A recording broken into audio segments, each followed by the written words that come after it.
So you want to cheat? Hey.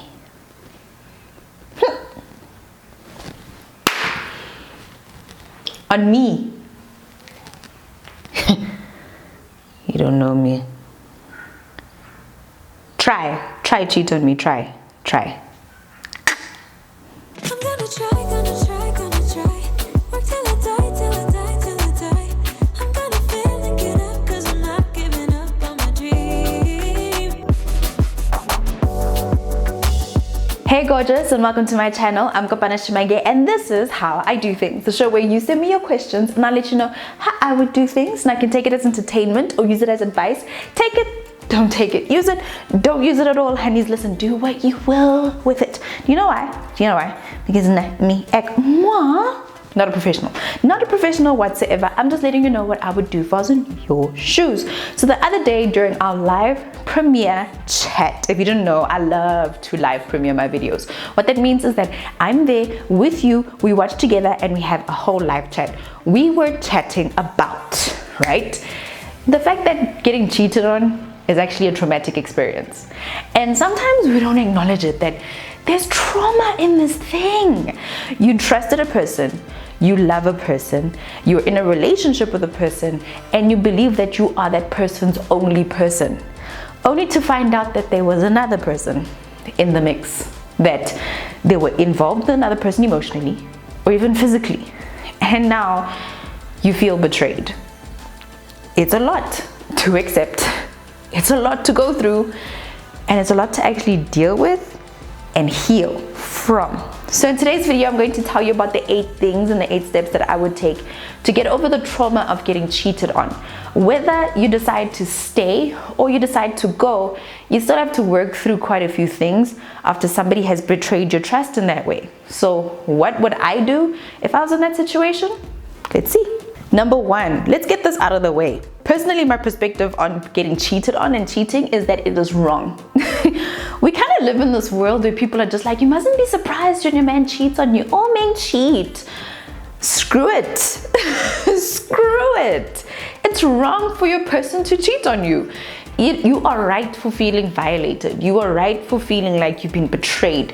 You should be shocked when somebody cheats on you. You should feel like your trust has been betrayed, because you should trust the person you're in a relationship with, and there should be an expectation that you won't get cheated on. And when somebody cheats on you, you should be shocked. You should not be in a relationship with a person where you expect them to cheat on you. You need to set a higher standard for your partner. You need to set a very high standard for the person you're in a relationship with and tell them, I trust you. I am vulnerable with you. And if you cheat on me, it's a violation, and I have all the right to feel angry and to leave. You only cheat on a person you are willing to lose. That's how I see it. So if you cheat on me, you're willing to lose me. So what are you doing with me now? Okay? Let's just get that out of the way. I do not believe that you should not be shocked when a man cheats on you, that it should be expected. And honestly, this is a video for both men and women. If your partner cheats on you, they are wrong. It is not your fault. I don't care what they say about why they cheated. They cannot put the blame on you. They need to acknowledge that they did something wrong and that they violated your trust. Cheating is not okay. Number 2 is that I'd take time to process what has happened. A lot of the times we kind of feel like somebody tells us that they cheated, and you want to kind of continue with routine because now life is awkward. Life is awkward. But I'd give myself permission to step back and just process it and just be like, wow, I have been cheated on. You should take a step back. Break routine if you have to acknowledge that something has happened, that I have been cheated on. And don't you dare say that I'm being dramatic, because I've been violated, I've been wronged, I've been lied to, my trust has been broken, I've been taken advantage of. And it's a big thing, it's a big deal.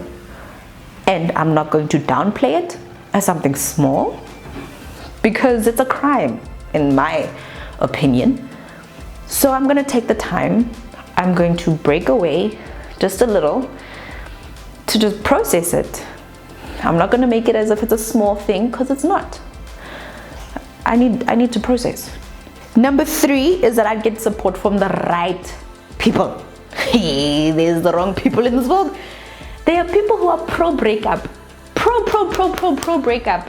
No matter what you say to this person is pro breakup, pro singleness, pro yes, leave him, sisters. That's not the right person. Then there's pro get over things easily, sweep them under the rug, move on people. Also the wrong people to deal with. You want sound advice. You want to have the support of somebody who will listen to you, somebody who's not pro one thing or the other, but just pro you, being happy, being healed, and just listening and supporting, and not trying to convince you to move in a specific direction because that's what they would do. Just somebody who's just got sound advice, somebody who's just going to listen to me, and somebody who's just going to get me back to center and get me back to a point where I can think a little bit clearer. Therapy is not dramatic. Seeing a therapist, not traumatic at all.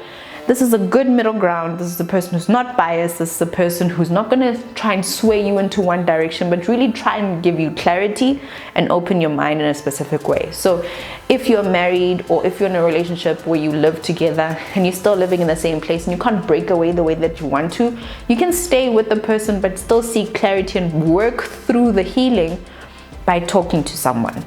Number 4 is the big question. Am I going to get back together with this person?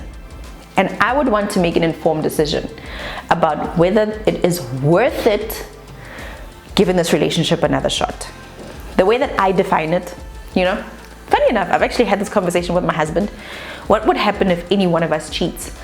And I said that if you want to get back in the ring with me, as in the boxing ring with me, then I'll get back in the ring with you.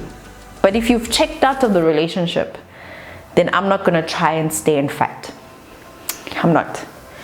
If you want to continue fighting for this relationship, if you want to recommit, if you want us to work together to fix what is broken, then I would give the relationship another shot. But if I see that I'm trying to convince a person to try and stay with me, I'm not doing that. I'm not going to try and convince a person to love me. I'm not. I'm not going to do it. It's your decision. Do you want to stay in this relationship with me or not? And if you do, if you want to fix it, then let's fix it. But if you don't want to fix it, then I'm not giving this relationship another shot. I'm not going to try and convince you to love me. I'm not going to try and convince you to stay in a relationship with me. That's how I am.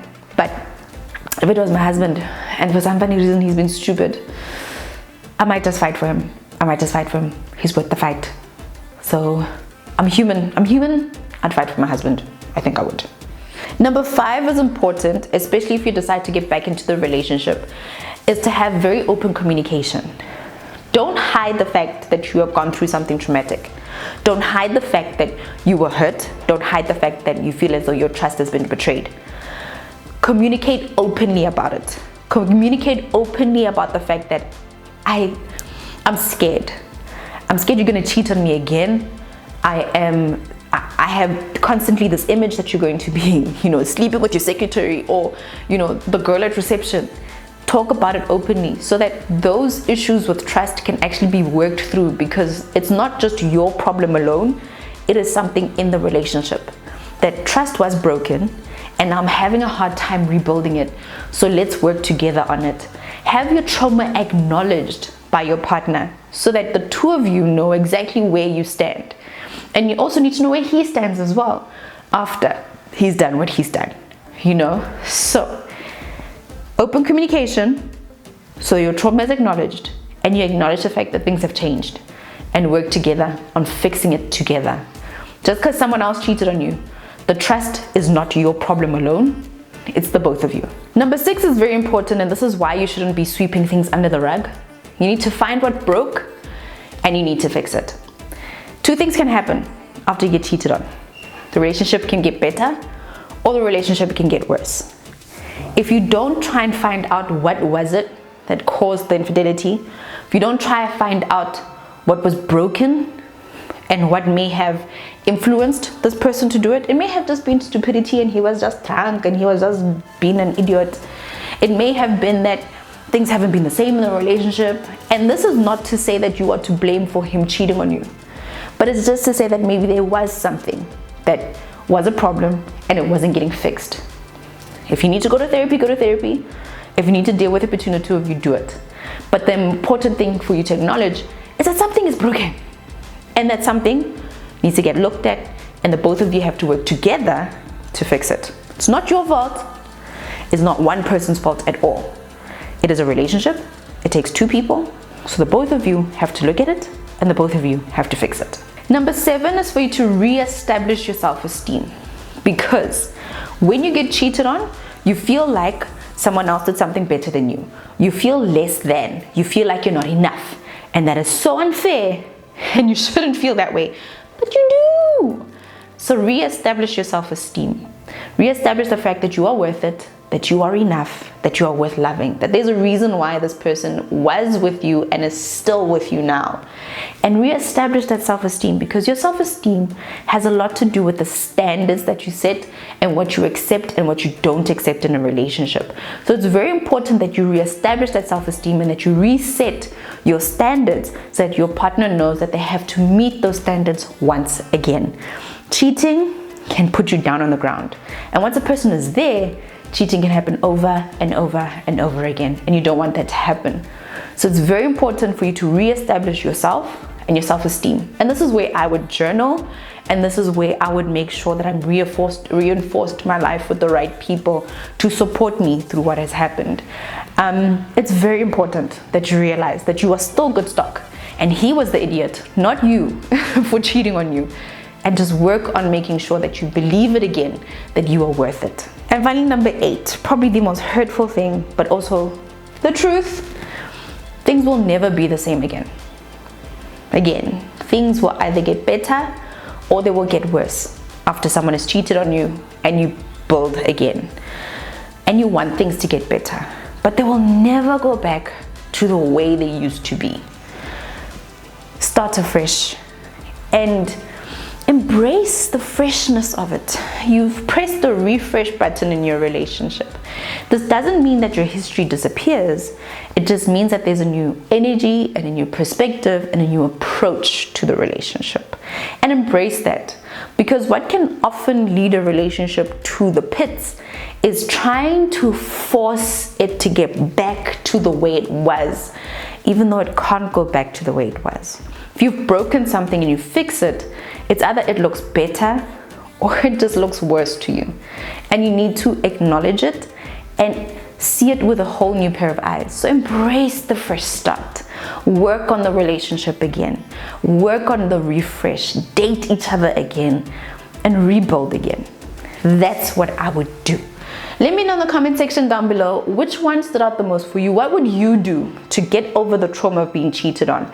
The question is not whether you would stay or whether you would go. It's about how you get over it. How do you get through the healing and how do you get through the trauma?